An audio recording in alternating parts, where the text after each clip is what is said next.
Амрыг ирээ сонсогчдоо Сэтгэл зүйн хараал подкаст нь болсон бодтой гэмтэргийн талаар наривчлан дэлгэрэнгүй ярих учраас эмзэг мэдрэмтгий жирэмсэн насан туршаагүй зүрх судасны өвчтөе хүмүүс сонсохгүй байхыг зөвлөж байна. Манай подкаст нь гэмтэрэг зөрчлөөс урьдчилан сэргийлэх, эрх зүйн мэдлэг олох зорилготой бөгөөд ярьж буй хэрэгүүдийн газар байршил, хувь хүний мэдээллийг тодорхой дурдахгүй болно.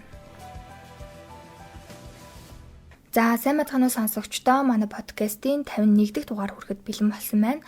Энэ удаагийн дугаараар 16 болон 32 настай эмэгтэйг онц хэрсгээр хүнөөсөн давд орш нарт холбогдох хэргийн шүүхийн хураангуй тайван болон энэ нэргийн анхан шатны шүүхийн тогтоол яаж гарсан, өмгөөлөгчдийн зүгээс яг юу гэж үзэж ийн, хохирогчдын ар гэрээс өгсөн мэдээллүүдийг тус нэгтгэн хүргэж байна. Өмнө нь бол бас энэ хэргийн талаар мэдээллүүдийг бас хүргэж байсан.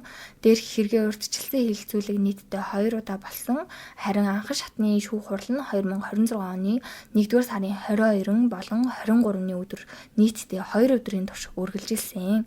Та бүхэнд хэргийг эргэн сануулах юм бол 2024 оны 6 сард 20 настай давд орж 32 настай эмэгтэй болон 16 настай охиныг хэдхэн хоногийн зайтай онц хэрцгийгээр хүнөөсөн байдаг.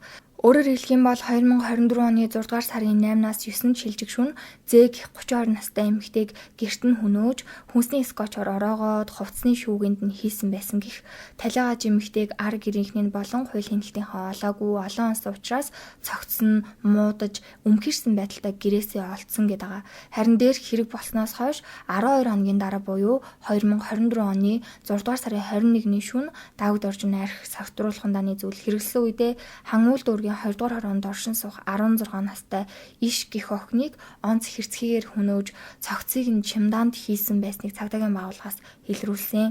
За нийгмийг айдас давтуулсан хэрэг олон нийтэд ил болсноос хойш талигач 16 настай охины ээж удаа дараа мэдээлэл хийж олон нийтээс тусламж хүсээд байгаа. Талигач охин насан туршаагүй байсан бөгөөд айлын ганц охин байсан. Харин амь насаа алдсан 32 настай зээг хэмэгтэй ар гэрийнхэн олон нийтэд юусээ ил болоогүй мэдээлэл өгөхөөс татгалзаад байсан. Энэ аимшигт хэрэгт холбогдуулан 4 үннийг яллагдагчаар татан шалгаад байсныг бас та бүхэн мэдэх бах. Ингээд урьдчилсан хэлэлцүүлгийн дараа ялагдагчаар татагдсан ган эрдний ээж бол бичлэг цахим сүлжээнд байршуулж олон нийтийг бухимдуулаад байсан. Үүнийг хууль хяналтын байгууллагынхан 16 настай охины эрхт холбоотой бичлэг биш ээ. Хавтас тэрэгт авагдаагүй хэмээн олон нийтэд мэдэгдээд байсан юм а. Тэгвэл уг бичлэгийг ялагдагчаар татагдсан ган эрдний ээж цахим сүлжээнд байршуулж дараах тайлбарыг хийсэн нийтдээ 2 бичлэг бол цахим сүлжээнд тархсан гэдгийг та бүхэн мэдж байгаах. Нэг нь болохоор яг амь хохирогч амь гуйж байгаа нэг богинохон бичлэг байсан. Нөгөөх нь болохоор нэлээд урт хэрэг болсны дараа буюу ган эрдэн, номын эрдэн за тэнд бас мөрдөгч очихсан нэг тиймэрхүү яриа хоорондоо өрнцөн байсан. Энэ бол яг бас нотлох баримт үгүй юу? Яг жинхэнэ үү хэрэг зохиосноо гэдг нь бол ерөөсөө бас мэдэгдээгүй. Хоёр бичлэгийг хоёулангийн нотлох баримтаар аваагүй юм бэлээ. Ган эрдний ээж нь миний хүү ган эрдэнэ хэргийн газраас цонхоор гарч хангуул дүүргийн цагдаагийн газар руу явж байхдаа над руу залгаж би яаран очсон.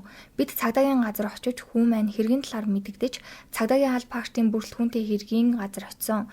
Алуурч унтж яхад нь баривчилж хэргийн газрын үйлчлэг хийж яхад би халаасан дайсан утсаараа дууны бичлэг хийсэн.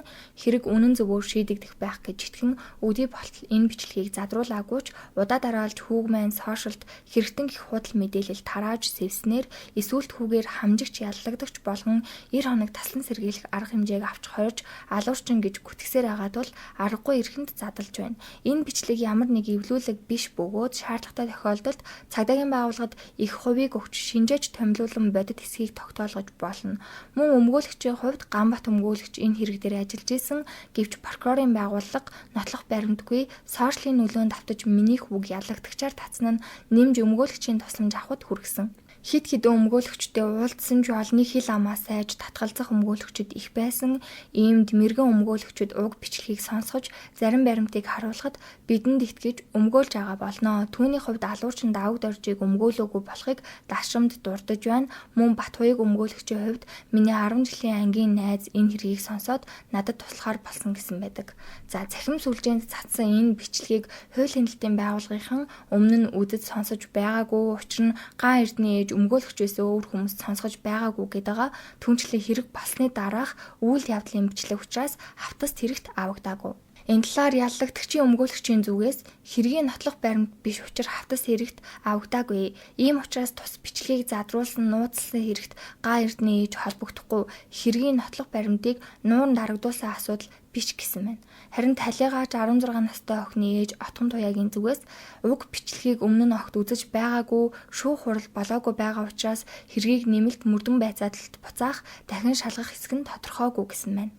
Мөн ган эрдний ээжийн цацсан бичлэгээс гадна хэрэг болж байх үеийн гэсэн тайлбар дүрстэй бичлэг олон нийтийн сүлжээнд цацагдсан та бүхэн бас үзсэн бол мэдж байгааг сонссон бол энэ бичлэгт талигаа жоохон аим гуйж уйлж байгааг оруулсан байдаг. Тэгвэл энэ бичлэгтэй холбоотойгоор 16 настай охины ээж цахим хуудастай өнгөрсөн шөнө нийтлэгдсэн бичлэгийг би үзлээ. Үнэхээр аимшигтай юм аа. Уйлах гээд ч нулимс гарсангүй.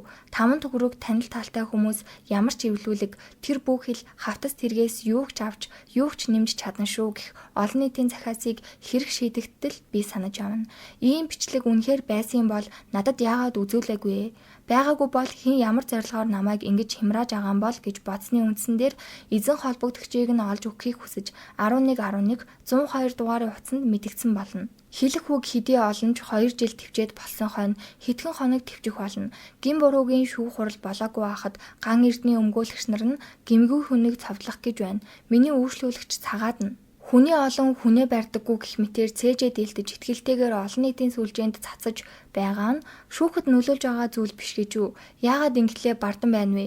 Юунд ингэтлээ найдаж дүрэн журам зөрчиж байгаа юм бол шүүхийн шийдвэр гараагүй байхад урьдчилж амлалт өгч байгаа шалтгаан нь юу юм бол гэж харцаар суна.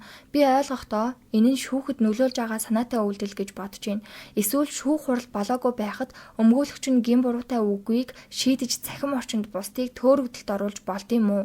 Энэ асуудалд тухайн хэргийг шалгасан цагдаагийн байгууллага хяналт тавьсан прокурорууд тайлбар өгнө гэдэгт найдаж байна гэсэн байдаг. Өмгөөлөгч бэ мэргэн гээд байгаа одоо ган эрдний өмгөөлөгч. Нийтээрээ нэг гимгүү залууг цовдлох гэж байгаа бол би үгүй гэж хэлнэ. Хүний олон хүнээ барьдгүй юм. Миний хувьд үйлчлүүлэгчийн хаан хэргийг хэрэгсэхгүй болгон гэсэн байр суурьтай хуралд оролцож байна гэсэн мэдээлэл өгсөн байна лээ.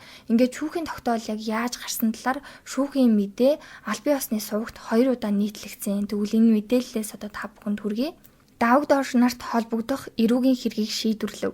Шүүхийн нэр шийдвэрийн дугаар Баянгол хан уул сонгон найрхан дүргийн эрүүгийн хэргийн анхан шатны тойргийн шүүхийн 2026 оны 1-р сарын 23-ны өдрийн 267 дугаар шийтгэх тогтоол. Таймын дугаар огноо шийдвэрийн тайм номер 1 2026 оны 1-р сарын 23.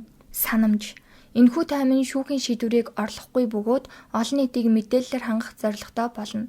Шүүгдэгч Ц. Давагд орчин 2024 оны 6 дугаар сард 2 удаагийн үйлдэлээр хүнийг онц харгас хэрцгийгээр бүлэглэж өөртөө эдийн ашигтай байдал бий болгох зорилгоор хохирогчийг бие хамгаалж чадахгүй болохыг мэдсээр байж 2 хүнийг алсан.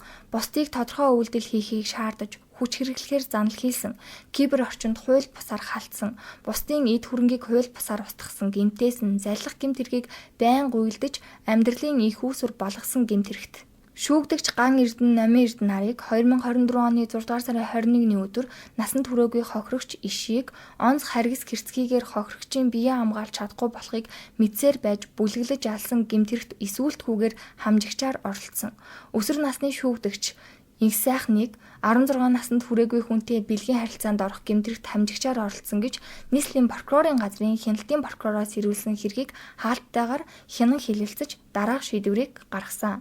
За эрүүгийн хэргийг шийдвэрлсэн тухай шүүгдэгч Намын эрдэнэ ган эрдэнэ Инх сайхан нарыг эрүүгийн хэрэг хянан шийдвэрлэх тухай хуулийн 34-19 дэх зүйлийн 1 дэх хэсгийн 1-ийн 1 дэх заалтад заасан гэмтэргийн шинжгүй үндслэлээр тэдгээрт холбогдох хэргийг хэрэгсэхгүй болгож цагаатгав. Ингээд цагаатгсан.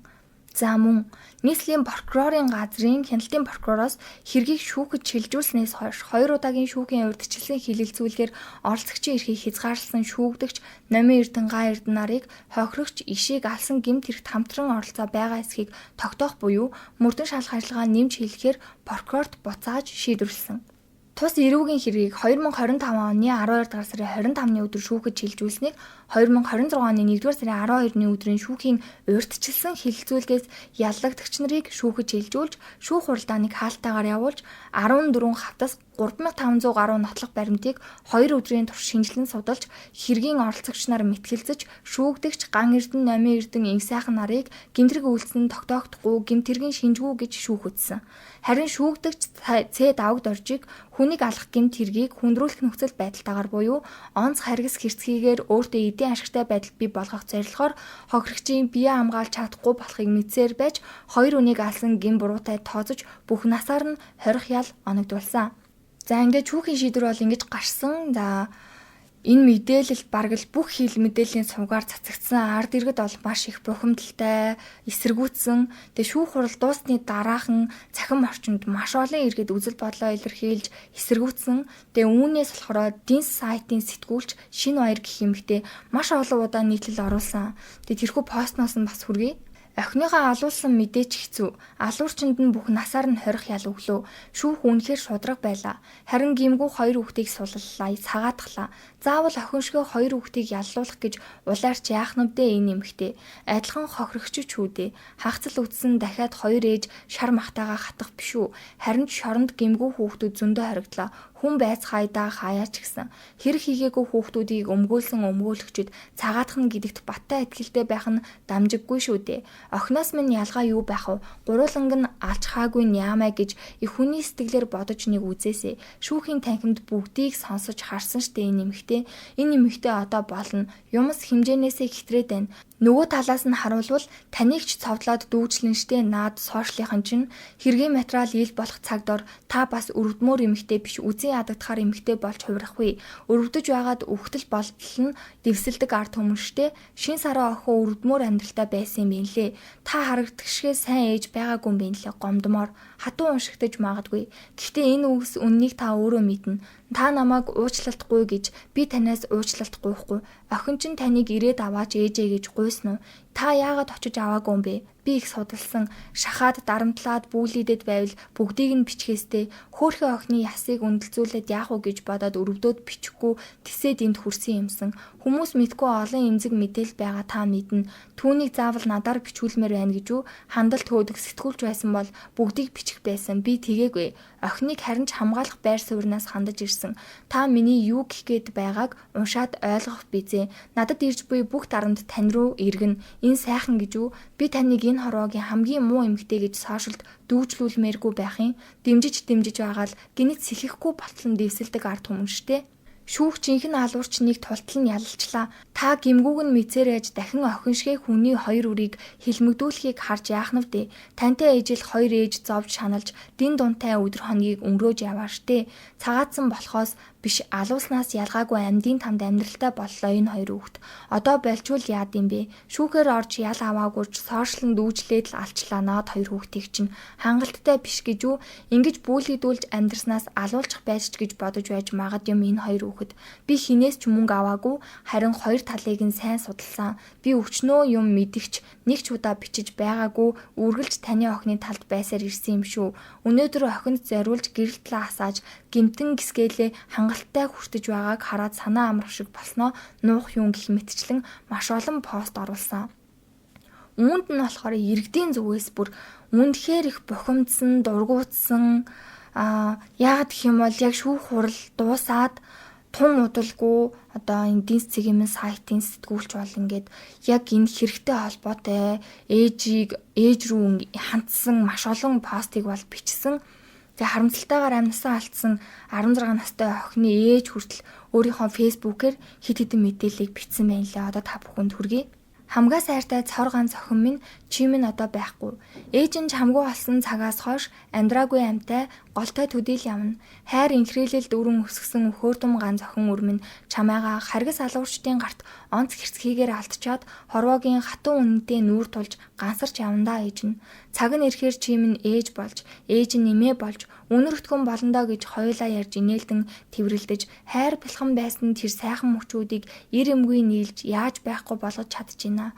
Одоо энэ сайхан бид хоёрын минь ирээдүйн мөрөөдлийн амьдрал үрд байхгүй болж ээж нь эцсийн эцэст Монгол улс улсынхаа шударга шүүхэд итгэж чамайг минь үхсэн хүн үг хэлэх биш гэсэн шиг элдвээр гүтгэж байгаа зарим хүний мөсгүй чанар үйлдэлүүдийг харсан ч хараагүй юм шиг охиндоо итгэж үнэн зөв шийдэж өгнө гэдэгт бүх итгэл найдвараа өгч жаргах нарыг хурдан мандаасаа гэж өдөр хоногийг тесэн ядан хүлээж суусансан. Гим үйлдсэн этгээдүүд хуулийн өрөөнд чийтэглээ хүрсэн тэр үед чимэн босоод ээждээ хизээч ирэхгүйж ядаж сүнстэй нь амарлан гэдэгт итгэж байлаа. Мөнх бусд энэ орчлонд ээж нь дахин өөр ийм үнчрэл хагцал гаргахгүй төлөө үзэл бодлоо илэрхийлж амьдарсаар хожмын нэг өдөр охин дээрээ очихдоо үнэн мөнийг олсон шүү өрмөн гэд хэлэх хүүхдээ очмоор байна. Ээж нь шудраг үнний төлөө эцээ хүртэл тэмцэх болно. Энд мэрэгэн мэт өмгөөлөгчдийн чадвартайд биш. Мөрдөх албаны шудраг бус зарим албаагч, шудраг бус прокурорын зохиомжид хуулийн гажуудлын хүрээнд бүрдүүлсэн хэргийн материалыг шүүн хэлэлцсэн. Ийм үр дүн мөнгөний нөлөөнд гарч магадгүй гэдгийг бид урьдчилан тооцоолж байсан. Манай хоёр өмгөөлөгч Баасан бат Солонго нар маш сайн ажилласан. Мөн тэр сэтгүүлч шинэ баярт хандаж хэлэхэд шүүх шудраг байсан нь үнэн шүү. Анхнаасаа хохирогч гэж үзээд мөрдөгч прокуророос бүрдүүлсэн хэргийн материалыг л өнөөдөр хэлэлцсэн. Тэр бичлэгийг үзээд өрөө алдсан надаас их хүн бол уучлаарай гэж ядаж хэлэх баха. Үгүй бол таныг эмэгтэй хүн, их хүн гэж хэлэхэд бид ч бас эргэлзэх үе ирэх баха. Таны хэлж байгаа шиг та бас өрдмөр эмэгтэй биш, үзий ядагдахаар эмэгтэй болж хувирах вэ гэсэн үгийг тань нэг ч хонуулахгүйгээр хариу болгон хүргүүлж байгааг болгоогоорой. Би мэргэнд биш мэлминдээ итгэж байна. Ядаж гимгүү гэж цагаатсан хоёрыг бичлэгт инээж байсныг, бурхан болсон охины минь бид хүндэтгэлгүй хандсныг шүүхээр тогтоолгох хүсэлт гаргахаас та гэсэн байна. За аргаа барахтаа л ингэж бичвдээ те. Үнэхээр маш харамсалтай. Ингээд 2026 оны 1 сарын 25-ны өдөр дахиад шүүхийн мэдээ гэсэн аль бие усны Facebook пэйжээс нь дахиад мэдээлэл гаргасан. За энэ мэдээлэлд болохоор Давд Орш нарт холбогдох хэргийн талаар шүүхийн шийдвэрийг оролцогч нар дээд чатны шүүхээр хянуулах хэрэгтэй тул буруу ташаа мэдээлэхгүй байхад анхаарна гэсэн гарчигтай. Баянгол хан үл сонгон найрхан дүргийн эрүүгийн хэргийн анхан шатны тойргийн шүүх нь шүүгдэгч Давд Орж ган Эрдэнэ Номын Эрдэнэ нарт холбогдох хэргийг 2026 оны 1-р сарын 23-ны өдөр хянан хэлэлцэж шийдвэрээ хэргийн оролцогч нарт танилцуулсан. Улмаар шийдвэрийн таймыг товч байдлаар бэлтгэн шүүхийн цахим муудад байршуулсан болно.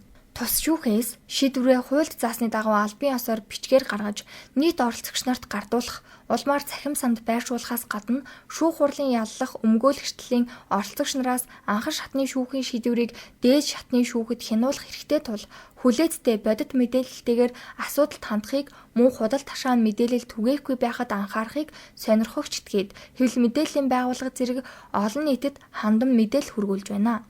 Зарим шүүгдэгч нарт холбогдох хэргийг хэрэгсэхгүй болгож шийдвэрлсэнтэй холбоотойгоор зарим ташаа мэдээлэл гарч байх тул дараах мэдээллийг тодруулж байна.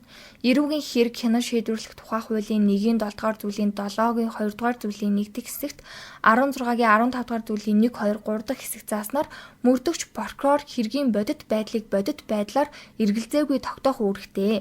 Тус зохицуултын хүрээнд Давд Орш нарт холбогдох хэргийг өмнө нь анхан шатны шүүхийн урьдчилсан хилцүүлгээс прокурорт буцаад шийдвэрлсэн боловч энэ нь хэргийн талаар нотлуул зохих байдалд хамааралтай ялангуяа цахим орчинд тарсан зурагтай холбоотой асуудлаар нэмэлт мөрдөн шалгах ажиллагаа явуулах талаар прокурор мөрдөгчд үүрэг болгож буцааснаас хэн нэгнийг гэмт хэрэгт гин буруутай мэтээр урьдчилсан шийдвэрлсэн асуудал биш болно. Мөн анхан шатны журмаар хэрэг хянан шийдвэрлэх ажиллагаа нь тухайн шүүгдэгч нарын хувьд прокуророос шүүхэд шилжүүлсэн эрүүгийн хэргийн хүрээнд явагдахаас гадна шүүх нь хэргийн бодит байдлыг талуудын мэтгэлзээний үндсэн дээр тогтоож тухайн шүүгдэгч нар гэмтэрэг үйлдсэн гин буруутай эсхийг шийдвэрлэх үүрэгтэй. Харин үзэл бодол таамаглалд хөтлөгдөх төдий байдлаар шийдвэрлэхийг хориглодог. Тийм учраас шүүх нь прокуророос шүүхэд шилжүүлсэн эрүүгийн нийт 14 хавтас 3500 хуудастай хэргийг нийт 11 өмгөөлөгч, 2 прокурор, хохирогч талын ар гэрийн хүмүүс ард иргэдийн төлөөлөл, хяналтыг илэрхийлдэг 2 иргэдийн төлөөлөгч нарыг оролцуулж, улмаар хэргийн оролцогч нараас тус бүр чөлөөтэй дэглэрэнгүй шинжилэн судлуулсан яллах ба цагаатгах талын бүхий л нотлох баримтууд тэдгээрийн стандарт шаардлага болон оролцогч нарын санал дүгнэлтийг харьцуулан шалгаад, гэмтэрэг үйлдэгдсэн үйл явдлыг сэргээн дүрсэлж, үнэлэн дүгнэхэд шүүгдэгч ган Эрдэнэ Номын Эрдэнэ нарыг хүнийг алах гэмт хэрэгт хамтран оролцсон гэж үзэх хангалттай нотлох баримт тус эрүүгийн хавтаст хэргийн хүрээнд тогтоогдоогүй байна. Түүнчлэн тус хэргийг хянан шийдвэрлэхээс өмнө цахим сүлжээнд цацагдсан зураг дүрслэл нь тухайн эрүүгийн хавтас тэрэгт дэх дуу төрсний бичлэгийг бүрэн бүтээ илэрхийлэхгүй харин хүнийг алсан үйлдэлийнхээ өмнө болон дараа дагд орж ган эрдэнэ номын эрдэнэ нарыг хэрцгий байдлаар айлган сүрдүүлж хүч хэргэлсэн буюу боож унгаах өөрийн өмнө мөргөж сүгдүүлэх мөн алуулна гэх байдлаар занал хийлж иргэшээлтэд байлгасан зэрэг ноцтой үйлдэлүүдийн процессын зөвхөн нэг хором хэсэгт хамааралтай болох нь илэрсэн улмаар Давд оржийг унтсны дараа ган эрдэнэ цонхоор гарч хан уул дүргийн цагдаад мэдэгдэж цагдаагийн бүрэлдэхүүн очсон зэрэг тис дараалал бүхий үйл явдлууд тогтоогдсон байдаг. За энийг харж байгаах та бүхэн энийг сонсож байгаах шүүхийн мэдээ гэдэг албан ёсны энэ пэйж дээр нэм мэдээл орсон байгаа хгүй. Ийм шүүгдэгч номын эрдэнэ ган эрдэнэ нарыг хүнийг алах гэмт хэрэгт хамтран оролцоогүй буюу гэмтэргийн шинжгүй үндслэлээр тэдгээрт холбогдох хэргийг хэрэгсэхгүй болгож харин шүүгдэгч Давд оржийг прокуророос зөвлөлчлөн ирүүлсэн гэмтэргүүдэд гин буруутай тус тооцож бүх насаар нь хорих ял оногдуулж шийдвэрлэжээ. За Монголд бол бүх насаар нь хорих ял гэдэг бол 25 жил байдаг гэдгийг та бүхэн бас мэдэх бах. Мөн хэд хэдэн шүүгдэгч нарын дотор насанд хүрээгүй шүүгдэгч байсан учраас эрүүгийн хэрэг хянан шийдвэрлэх тухай хуулийн 18 2 дугаар зүйлийн 1-3 дахь хэсэг зааснаар шүүх хуралдааныг хаалттай явуулахыг хуулиар шүүхэд үүрэг болгосны дагуу шүүх хууль захирагдаж хуралдааныг хаалттай явуулсан. Баянгол хан уул сонгон найрхан дүргийн эрүүгийн хэргийн анхан шатны тойргийн шүүхээ гэд мэдээлэл оруулсан байгаа хгүй. Та бүхэн бас энийг яг уншия гэж бодож байгаа бол шүүхийн мэдээ гэд кириллээр бичсэн фэйсбүүкээр яг шүүхийн мэдээллүүдийг энэ шүүхийн товч таймуудыг ингээд оруулдаг байхгүй. Тэгээ анхан шатны шүүх хурлын дараа бол хохирогчийн ар гэрээс болон хохирогчийн өмгөөлөгчийн зүгээс угаасаа гомдолтой байгаагаа илэрхийлсэн. Тэгээд угаасаа давж заалдах талаараа ч гэсэн хэлэлт яриа өгсөн байгаа. Тэгэхээр дахиад давж заалдах шатны магадлал буюу давж заалдах шатны шүүхээр орно. За үүний дараа дахиад хяналтын шатны тогтоол буюу дээч шүүхээр орж эцсийн шийд гардаг. Тэгэхээр дараагийн шүүх хурал бас хизээ товлогдох шүүх хурлын мэдээллээс та бүхэнд мэдээлэх боломжтой мэдээллүүдийг нь ерөнхийдөө подкаст олгоод мэдээлэлд явъя гэж бодож байгаа. Тэгээд анхан шатны шүүхийн тогтоол бол Давд оржууд бүх насаар нь хорих ял өгцөн. Тэгээд яллагдагч хамжигчаар оролцсон гэх номын эрдэнэ ган эрдэнэ их сайхан ингээд 3 хүн байгаа. Энэ 3 дээр бол гурван ингээд цагаатгсан байхгүй. Тэгээд их сайхан болохоор насанд хүрээгүйгээ ерөөсөө царайг нь харуулахгүй байгаа. Номын эрдэнэ ган эрдэнэ хоёрыг хоёул ингээд цагаатгсан. Их сайхны царай одоогоор яг ил болоогүй байгаа. Иймэрхүү мэдээлэл бол миний өөрийн олж судалснаар бол оллоо. Тэгээд өнөөдрийн подкаст энэ хүрээ дуусаж байна. Дараагийн мэдээллүүдийг бас боломжоор та бүхэндээ хүргэж явах болно. Эцэст нь сэтгэл зүгээ эрүүл байлгацгаая.